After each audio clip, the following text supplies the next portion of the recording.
Okay.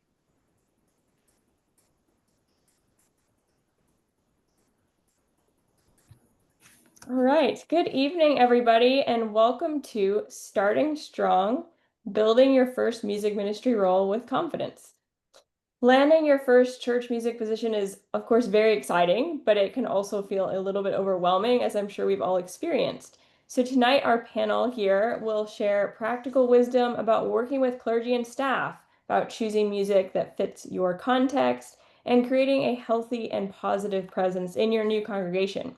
So whether you're about to start your very first role right out of school, or simply want to refresh your foundation of where you're at, we hope that you'll be encouraged and equipped to serve better and with purpose.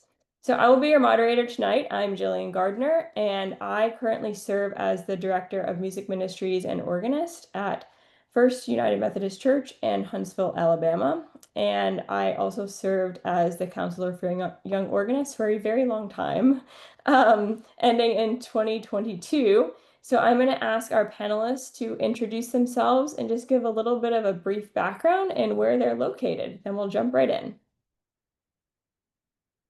I'm happy to introduce first. So my name is Ezechiel Daos. I serve as the Assistant Director of Music and Principal Keyboardist over at Glen Memorial United Methodist Church on the campus of Emory University. And at the same time, I'm also a K through 8 music teacher over at Christ the King School here in Atlanta, Georgia. Very good. My name is Lauma. Well, I'm currently music director and organist at St. Peter's Church, Episcopal Church in Salisbury. I am graduate of McGill, and I started my job recently. Good. And Bridget? I'm Bridget. I am in Pittsburgh, Pennsylvania, and I am the music director of Immaculate Conception Roman Catholic Church. And I've been here since 2022, so we just got started for the year. Wonderful. Well, thank you all for being here and sharing your wisdom with us tonight. So jumping right in, thinking back to your very first music ministry job, your first year, what stands out from those early days? What were the surprises, the lessons, or bits of wisdom you wish someone had shared with you for getting through those first few months of a new job? I'm happy to start the conversation here. So my first church job, I was actually in high school. So this is right when I first started organ. And at this point, I'd been taking piano for, at that time, probably for about 10 years. And then my home church had a small Mueller organ, a two manual, and it hadn't been used. And I asked our music director at the time if I could kind of, hey, I play piano. Can I kind of noodle around and start maybe playing hymns on the organ? And I think one of the challenges, I think particularly at that age, especially for those young organists who are just kind of dipping their feet in, is setting clear boundaries. That was actually one of the hardest things for me because my family had been very involved in my church. So everyone knew me, everyone knew all my siblings and my parents. And obviously people were very comfortable coming up to you after service and saying, "Oh, this one hymn, why didn't we do X, Y, and Z? Or why did we not sing this particular verse?" Or, sometimes it could be even unsolicited advice with the best intentions, of course. And I think at that time, for me at least, being a 14, 15-year-old, you kind of just were like, okay, sure, that's fine with me. Because again, part of me wanted to please people, but at the same time, trying to make sure that you can set a boundary and, remind your congregants that, they've appointed me in this position for a reason. So I'm here to help. I'm happy to hear your suggestions and engage in a conversation, but also ultimately it's up to me and our music director to really make those decisions for whatever that may be. So I think for me, especially, I think particularly for like organists who are starting in high school and even college students too, making sure that you not only hold your ground, but kind of know what's best for you and kind of standing firm in that. That was the first thing that came to mind for me when I thought about that question. Yeah, that's great. So having boundaries, but still being open to having those conversations. Great. Who would like to go next? So my first job is at my hometown church, a Lutheran church back in Latvia, and I was already 21. And even I played piano since I was 5, then I stopped it at 14, and organist was not my career path at all at that point. I was actually full-time studying architecture, and I got involved in playing organ at my church rather accidentally. So I started the double study career. I started together study organ music and church music, but I had a really good program while I was also organist at my church and while I was studying architecture. And I should admit, I was really terrible at what I was doing, but I was supported all the time. Like, if I listen now how I played those hymns, that would be interesting. But my surprise from very, very beginning was realizing how much accountability and reliability is involved in this role, that people really depend on me. I'm the only person out there, and I really have to show up. Also, that I have to be responsive, that I have to make good decisions very, very quickly.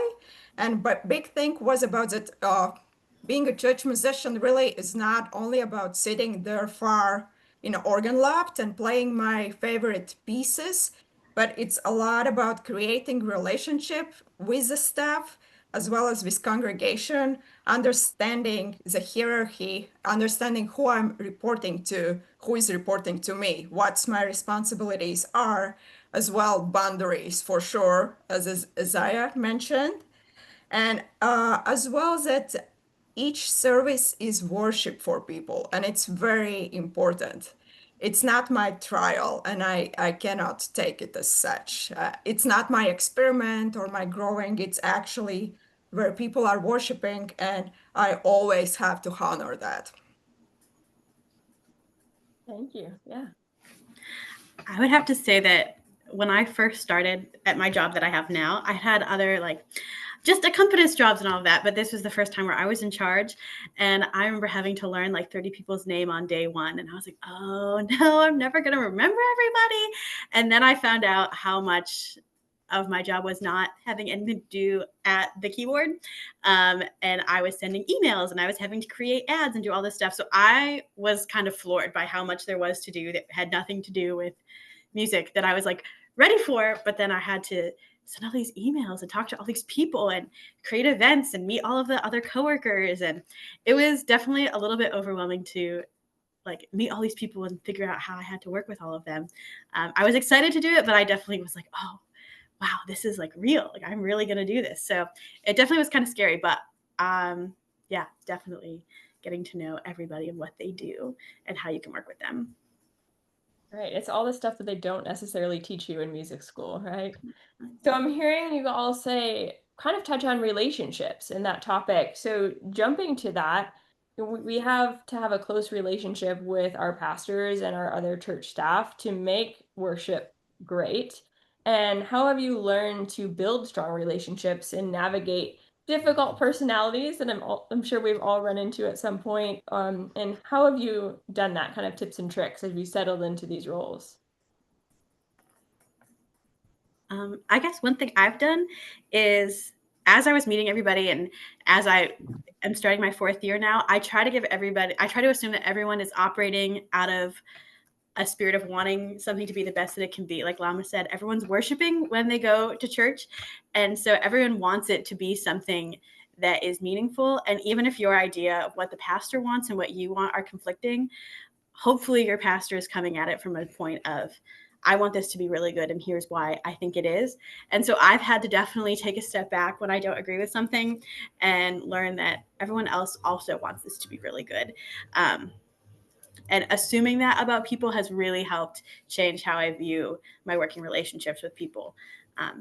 It's made it a lot easier than assuming that they're wrong and just want to do something different than what I want.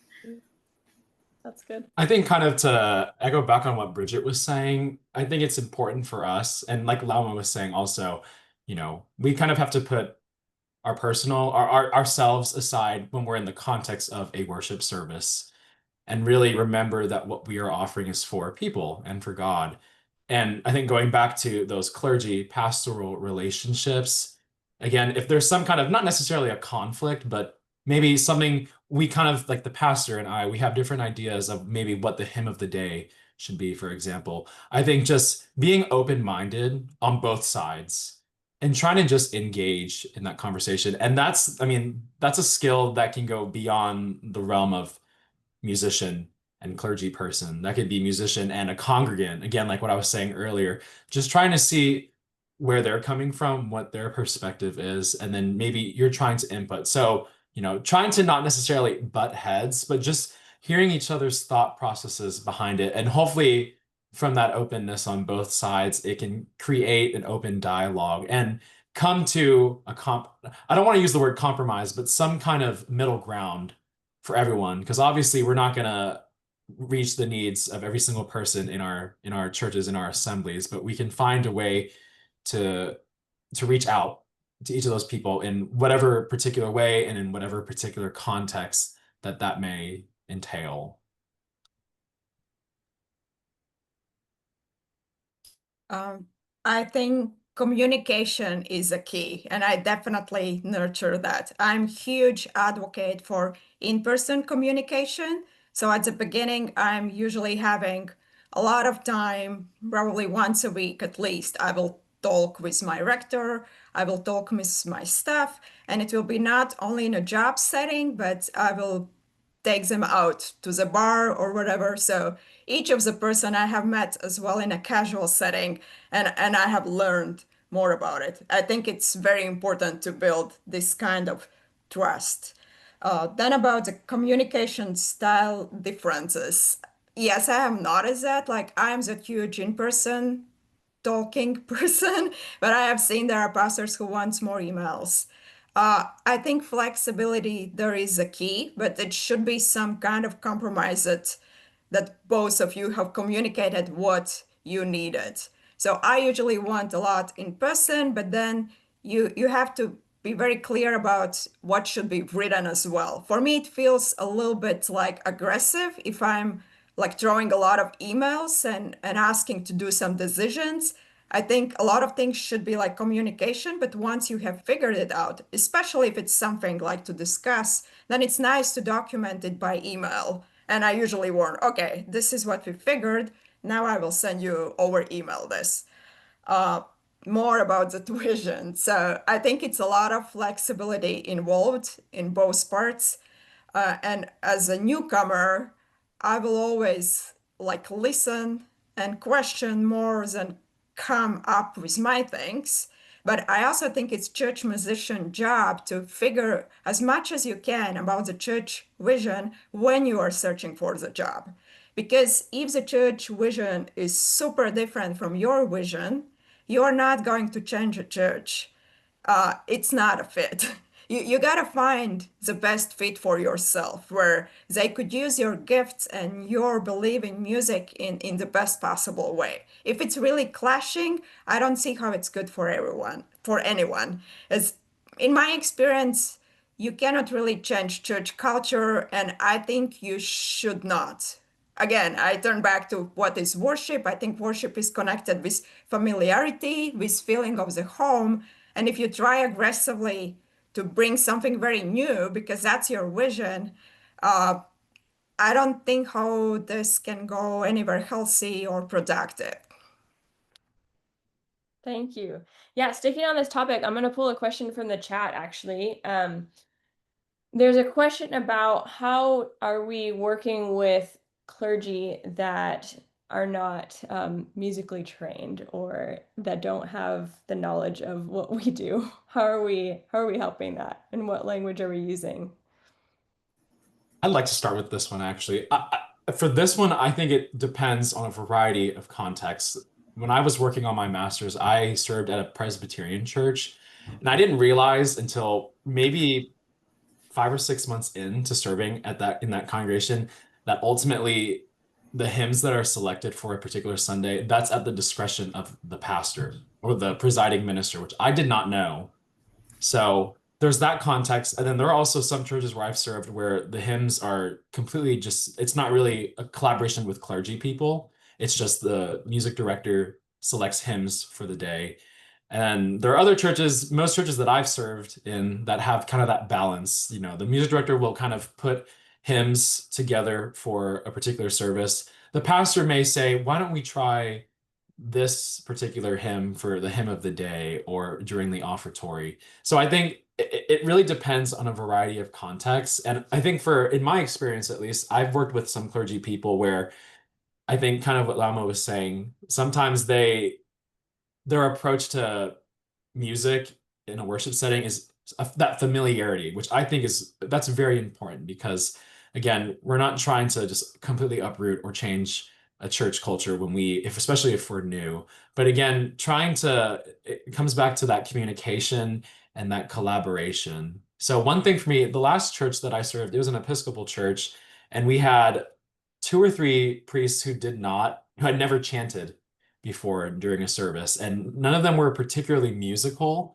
at least in a ecclesiastical setting. So the fun thing, my music director and myself, we actually got to work with the priests individually during the week to help them learn how to read the notation, and just how to chant in a way that flows. And I think, again, coming from that place of openness and just welcoming, because one of our priests, she was very nervous and did not want to chant at all if she didn't have to. But obviously, again, that was part of the church culture where the chanting was kind of a requirement during given times of the year. So I think just trying to create that space where a clergy person can feel comfortable, but then in a way where clergy person and church musician can collaborate in a way that's amicable and that creates kind of that open dialogue for each other. So that's kind of my take on that question.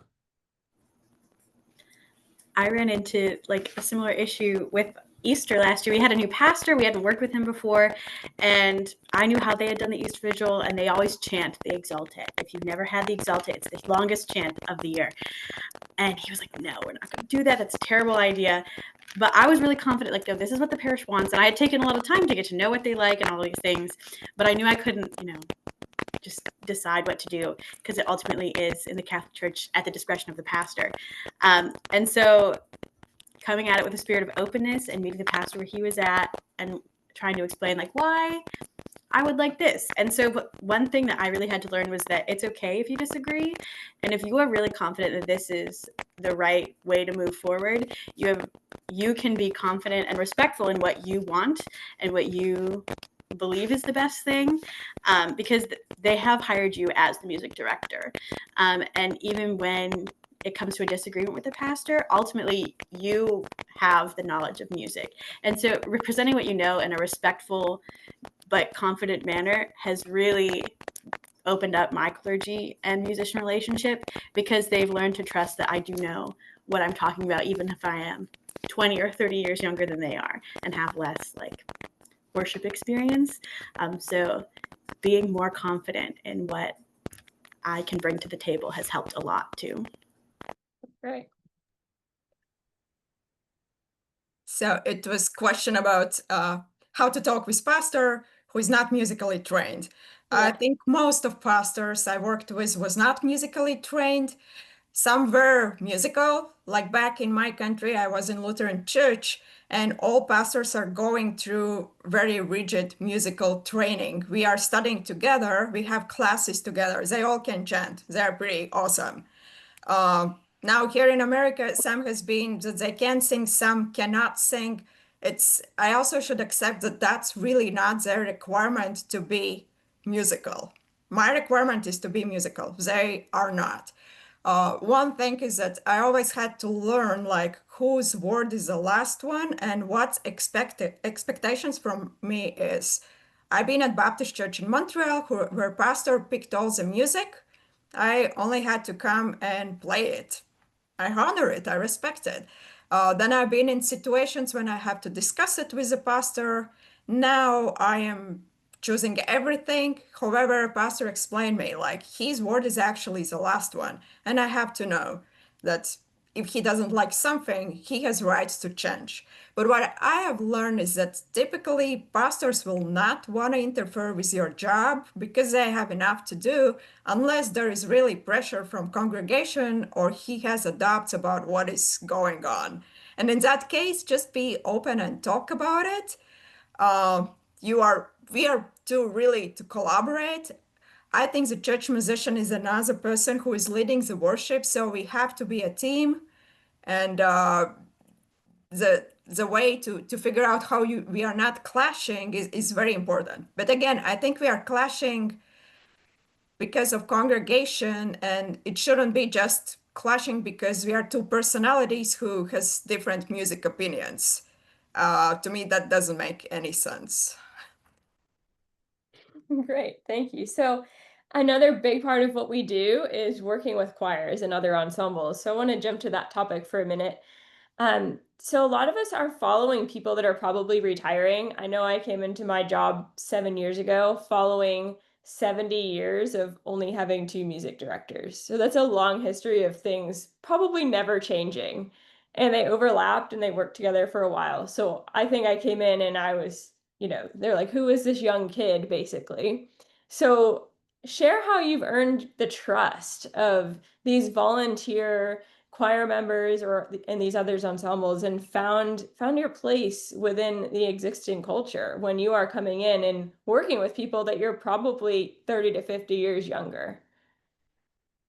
I'd like to start with this one. So for me, I serve in a United Methodist congregation, and then the school I work at is a Roman Catholic school. It's a day school. So once or twice a month, the students have school mass. So for me, in this context, I'm coming in for both of these jobs. This is my first year in them. And my current church position, not my teaching position, that congregation has had a very long tradition of just very strong leadership, pastoral and music. And then my school, it also has, we're kind of just starting to build, particularly our choral program and how we do masses at the school.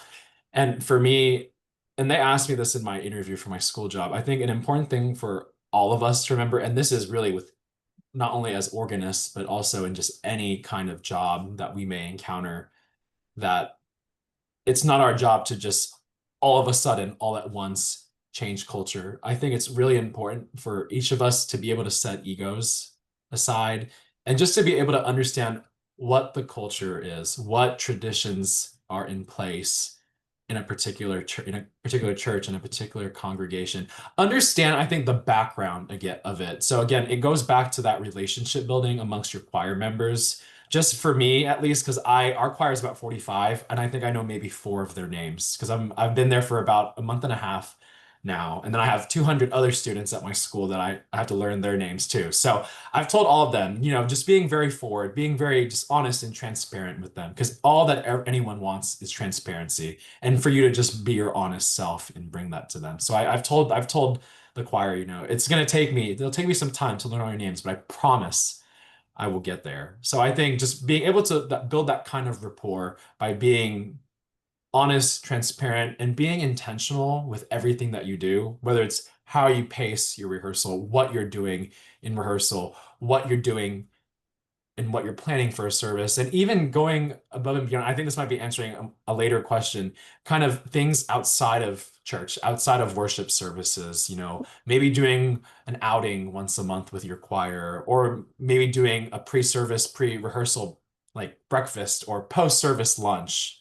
Trying to just be able to, especially for me being new, just for them to get to know you a little bit and understand yourself and each other in a way where there's not the pressure of work, of playing, service playing, or singing an anthem. So just trying to, I think just going that extra step is important. So then you can build that relationship, so you can build that mutual trust amongst each other. Because I think if those relationships aren't in place, and I've noticed that with my students, especially my first and second graders, just calling someone by their name, that makes all the difference. It makes them feel known, acknowledged, and it just feels more personable, and it holds us accountable because I'm trying to make an effort to learn all your names, put a name to a face. So just bringing that personable self, I think that's really important. And I think for organists, that can be hard for us sometimes because I think for many of us, we're very comfortable behind the bench. But then we have to hop off the bench. We have to talk to our choir members, get away from the score and our registrations, what piston is next, and just how was your day? Or just talk to your colleague about something that's not musical. I think those very minute little things can really make all the difference and build those kind of relationships that everyone desires and should want in a church, especially in your choirs. Showing them that you're a human being. Yeah, exactly. Yeah, Bridget, go ahead. I guess there's like two ways. So like musically, what I did was I tried to make them sound really good, really fast. And I stole that from like one of the teachers that I had in undergrad. I went in to the first rehearsal with like I looked at what they were doing. They were doing like 4-part pieces that were really interesting. And I walked in with like a 2-part piece that was super easy, but it made them sound really, really good. And I was taking a choir that really hadn't been built up again since COVID. So they were like, oh, we can sing this rep, but they couldn't really sing it. And so I wasn't going to go in and tell them like, oh, this sounds really bad, and we're going to like start from the beginning. So I started with the easiest pieces that I could find that they could sing really good, really fast. And none of my choir has musical training, but they always know when they're doing really well. And so celebrating all of the big wins that we had with our 2-part pieces. And I was open and honest about how this was my first job where I was in charge of everybody, which may have been a risky move, but they really were working with me to help our program grow and help me grow as a director. And so that worked really well. And then I incorporated more of the pieces that they knew, but making them sound really good for their first mass that we did together was really important. And it helped establish trust about what we were going to do next. And if I had to change something, that I wasn't doing it just because I felt like it. And then they started to do new things with me as well as their old traditions. And then outside of the choir room, like Ezechiel said, definitely I always had a Christmas party and making sure I know what's going on in their lives. I have about 15 choir members on a good day, and some of them have kids who are going off to college. And so making sure that you show up if they invite you to the graduation party, or sending cards if their like aunt passed away. Establishing like a community in your choir has made it musically better, but then it also is fun to walk into on a Wednesday night, even if the music is going to be really hard. I know it's like a good group of people that have like established a community that's not just about what music we can make, because for a lot of them, this is their ministry. It's not really about the hardest rep you can sing, but it's about how they can find fellowship and worship in choir, which also was hard for me because I want to do the hardest thing and I want to spend rehearsal like working for that hour and a half I have you. But a lot of times you do have to take time out of rehearsal to listen to what your alto wants to tell you about their grandson. And that is sometimes the most special part about rehearsal. So learning that also helped me too. Yeah, it's great. It will overlap a little bit. So again, I think communication is the key, and especially when you start, I think it's very worth to find a time to talk to each and every choir member separately, at least to figure out a little bit what their background are, why are they there, what their expectations are, what they liked before, what they didn't like. However, be careful with that. So I think you should also set very early that any kind of backbiting is not tolerated. However, you have to learn what they want and what they do not want. I'm also trying to set boundaries like right away before the first rehearsal. So I want that choir shows up 5 minutes before rehearsal. Wherever I went, that's usually an issue. I want that they come prepared and we can start right on time. I remind it in person, I remind it in email. At some point it happens. I'm always encouraging for feedback, not only over email, but in the beginning, it could be right after the rehearsal. I'm asking, what did you like? What do you think we can improve? And surprisingly, they will actually talk about it. Then I think it's important to establish your authority. I'm not only that way younger kid waving hands in front of you, but I am a leader. I know I'm much younger than the person before me, but our relationships are different, and I'm not a friend. I am friendly and I want that my choir is friendly, but I require respect. I require that they're loyal and that they are following. Um, then, as my colleagues as well said, I believe in retreats. I think it's important to hang out together, to have a dinner or a choir startup party or anything like this. And I think it's important as well to go with a gut. I will always spend more time on those people where I feel that there is something going on. And typically you can feel it. And there will be also somebody who shares something. And oftentimes, when you go and openly ask, maybe they will not want to respond right away. But if you keep asking and bring those people out, you will find out what the problem is. And I think if there is any kind of problem, you should never postpone it, but that's something to deal with right away. And I'm trying to go again with a culture which was before me, but I'm bringing my things like right away as well. Like I think sending out regular emails is important. So I send email once a week, but I don't overwhelm them with too much of information, but I try to keep very constructive and I say them right away that my choir rehearsals will be more constructive. I give them like per minute actually what we're gonna do, and it's not so much about chatting, but getting it done. But then after the rehearsal, we can go probably and chat together. Great. So pulling another topic from the chat while we are talking about choir, talking about the non-auditioned volunteer choir, I'm just going to situation this for you guys. So someone joins the choir that really you find out shouldn't really be there and is probably better singing in the congregation. How do you handle that? And what would you do to kind of let them know that they're causing more hurt than help to the choir?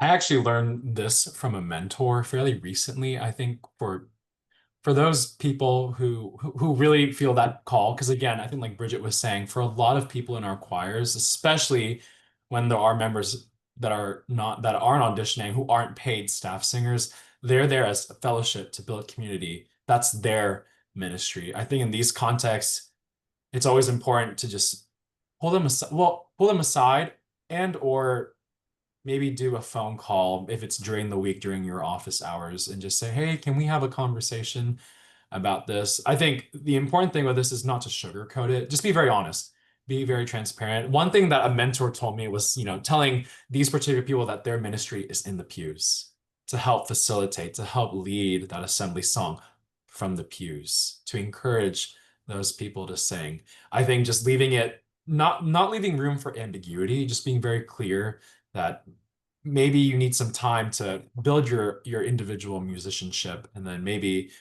for the next program year, if you've built your skills, you can come again, and then we can see how you work in your section and in the choir. But I think just being very honest and very early on too. There's no reason for you or for this particular choir member to go out through the program year if it's being more of a detriment and it's hindering your section or your ensemble than being more of a positive. So I think just approaching that very honestly, because I think for us as organists and as church musicians, we have to remember too, just like clergy people, that our role is also, it is a pastoral, there is that pastoral kind of work that we have to do as musicians, the hymns that we offer up, the anthems that we prepare, all of these things, they convey some type of message that is going to reach a particular person. So we have to remember keeping all of those things in mind, but also, again, like Lauma was saying, being firm and kind of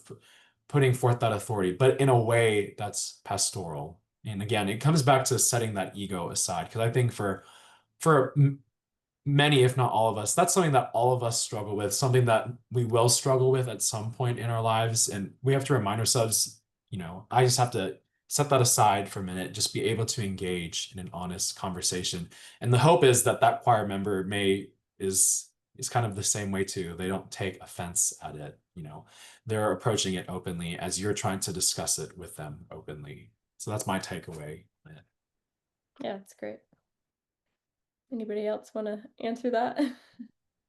Yeah, I think he said it really wonderfully. Transparency, definitely. And currently, I am directing them to the handbell choir, or I'm telling, we have a lot of more ministries where I think you would thrive and do great. But choir is about the community, and I cannot like risk that some part of the choir is dropping out because of one person, because it's not exactly their place. And yeah, I could be a little bit firm, as I'll told. And usually people understand that this really is a community thing and it's for all the congregation and it's so important for congregation and we need to keep it there. I would also ask for support from the pastor if that's needed. So if you attempt to try to find them a new ministry and they're not receptive to that, don't be afraid to ask for help from the other staff members at the church because you're working as a team. And so if you need help from other staff members, definitely ask for it because it is so tricky to tell someone they're really excited and you have to tell them like, oh, this is not going to work. And so being pastoral, but asking for help too. Yeah, that's a good thought. One more question on the topic of choir. How do you handle choir members who do not show up to required rehearsals, or if they're missing regular weekly rehearsals but still showing up to Sunday mornings? Do you have like a policy, or how do you handle that? I think this is very case by case. A lot of the choirs that I have worked in, that I've, collaborated with, it's usually a balance of paid staff singers and volunteers, congregants. And the current church where I serve, we have quite a few staff singers, but a lot, I would say probably half of our choir, our chancel choir, are volunteers and or members of the church. And I think that's something you have to communicate very clearly early on in the year.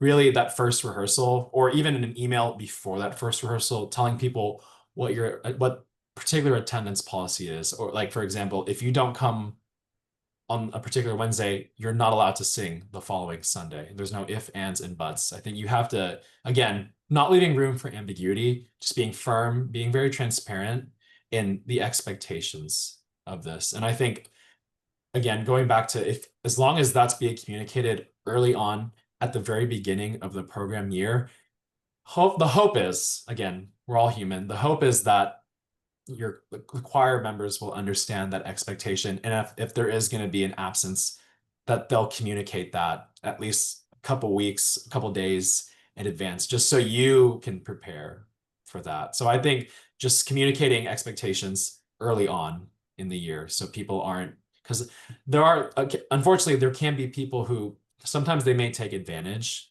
or just, life happens. A kid gets sick or they got into a car accident, whatever it may be. So understanding that life does happen, but setting forth that expectation very clearly in terms of attendance. Yeah, I think it's when singers are paid, like for paid singers, I have written it down clearly in a contract how much is the most maximum they can miss, after which I will discuss them if they are terminated. They know it from the very beginning, they sign that one. For the volunteers, I think it's way more tricky. They're not paid, they are oftentimes long-term members. I don't know what was their history, what was going on, but so far, I'm usually talking with them like individually, and they seem like a little bit embarrassed at that moment. And I think that probably they will change their behavior. I'm like literally asking, okay, it's awesome that you are coming here. We really need you, but we also need that you are coming to the rehearsal 5 minutes before it, as the rest is doing, because otherwise you will not get through. I'm in Episcopal church, so exactly had this Sunday there was two singers who came like late in Sunday's rehearsal and they couldn't get through because we have a lot of music and it's a lot of arrangement before and they just don't know what will happen. And there are a lot of those section leaders who have to explain some things during the service and that anyway is not happening well.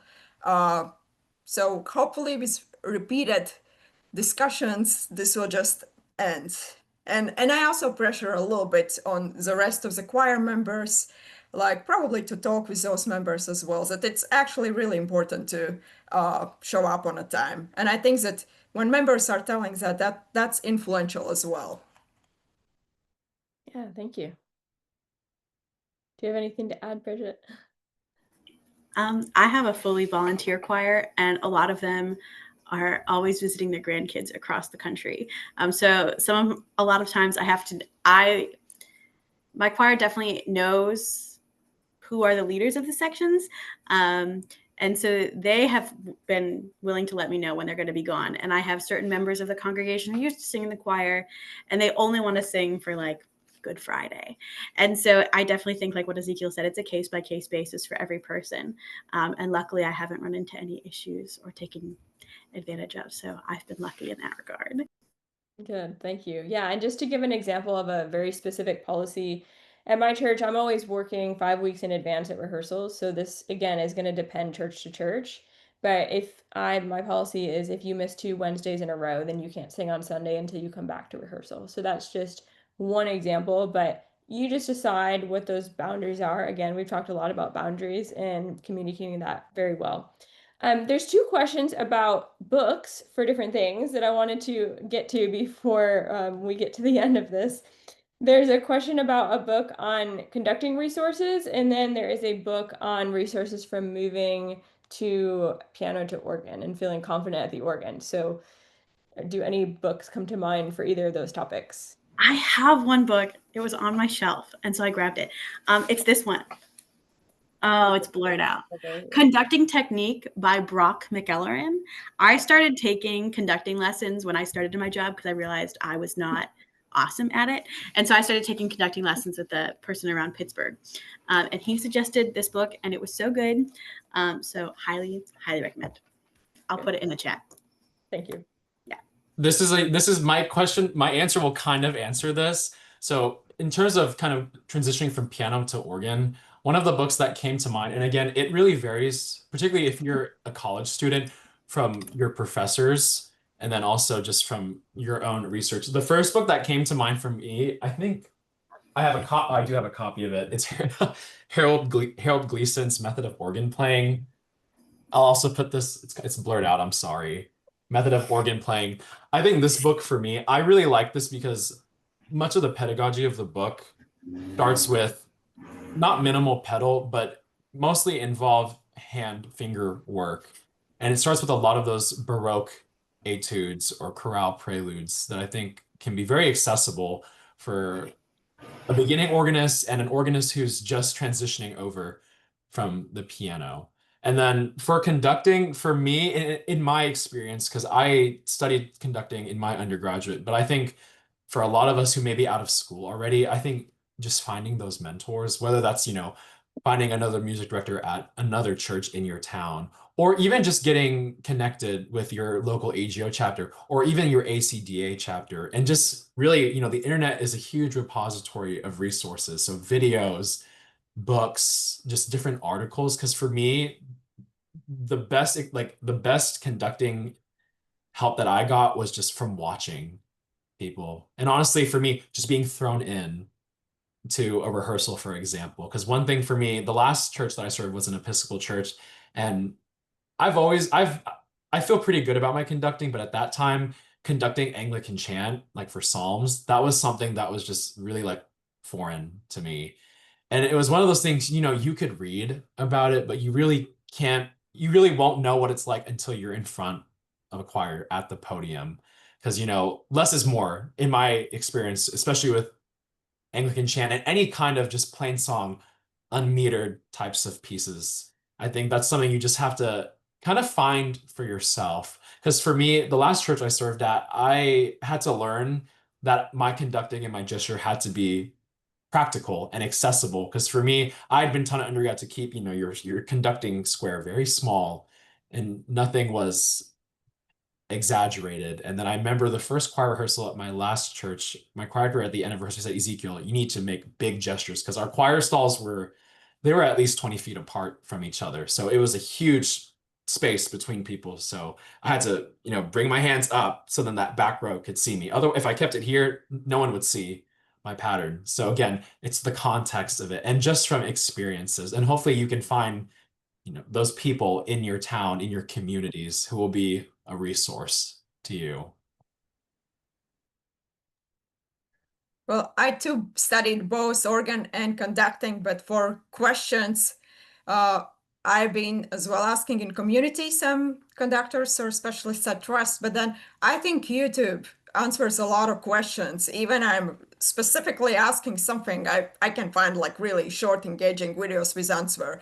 And I've been using Coursera quite a bit. They offer courses from leading universities on different topics.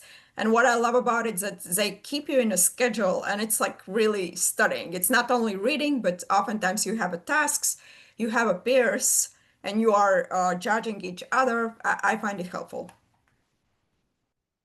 Great. Thank you all. One last thing, what's a word of encouragement for someone stepping into their first role and maybe is feeling a little bit overwhelmed? I think going back to what Lauma was saying, trust your gut. You will know, you will feel it, you will physically feel it in your body. Again, that gut feeling, trust it. And sometimes I know for me, when I was a young organist, a young musician, sometimes I wouldn't follow that because I just wanted to appease people in my congregation or just, take that easy way and just say, okay, I'll do this.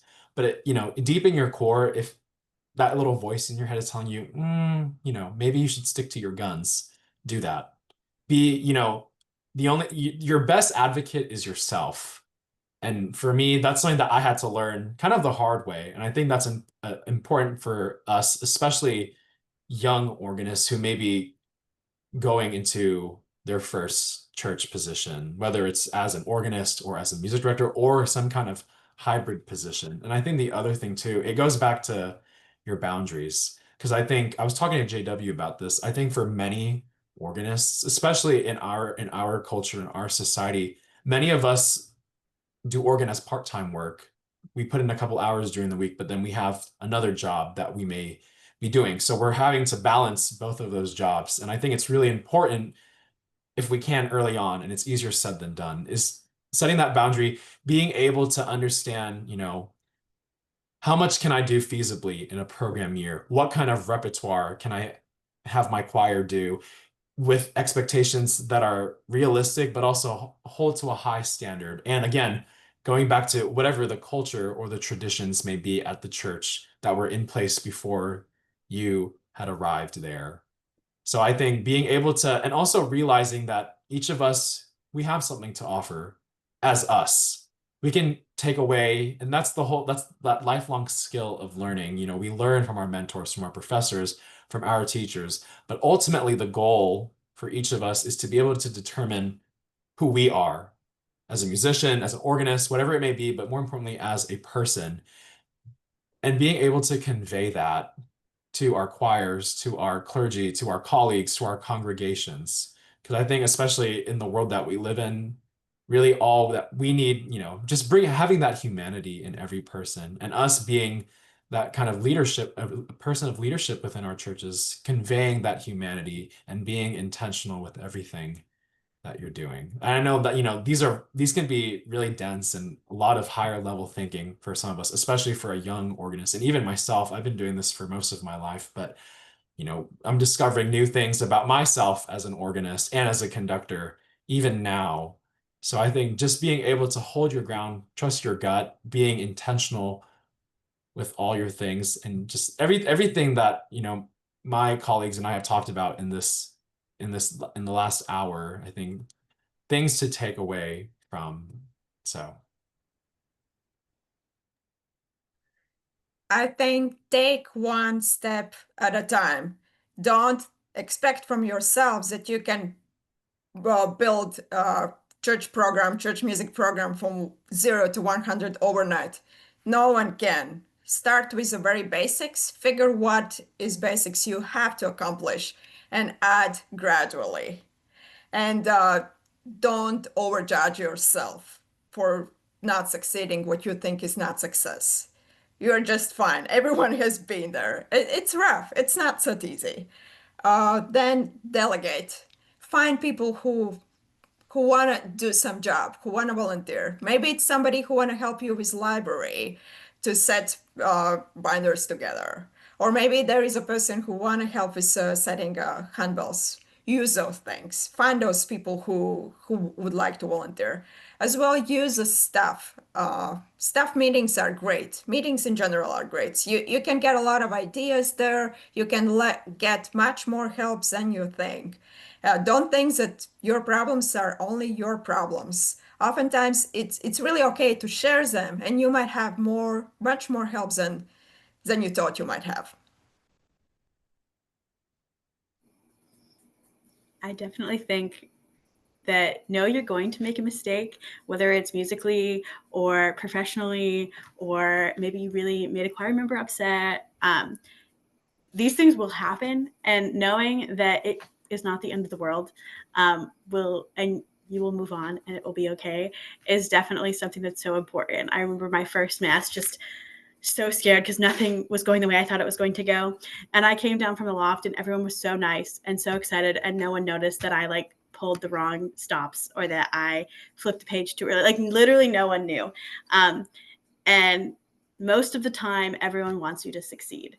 And so knowing that if you make a mistake, it's going to be okay is super important. Finding a mentor in the area and colleagues who you can talk through what you're planning for your lessons and carols, or anything like that, is also really important. So finding mentors and colleagues, whether it's in your local AGO chapter or just finding other people in the town that you're in, is also really important. But yeah, those would be what I would say. Wonderful. Well, thank you all for being here, and thank you to our panelists for sharing such insights and giving up their Monday night for us. And as I'm going to echo what Bridget just said, it's not about perfection. We are all going to mess up. We still mess up, even those of us that have been doing this for almost 20 years. It happens. We're human beings. But just remember, it's about building relationships, caring for yourself and others, communicating well, and letting your gifts serve the community that you're called to lead. A recording of this will be posted this week and shared with all of you who did register. And make note of our next program that will be held on Monday, October 13th, the topic of creative side gigs for the young organist. And you can register for this on agohq.org under the Education tab. Thank you all for joining us, and have a great evening.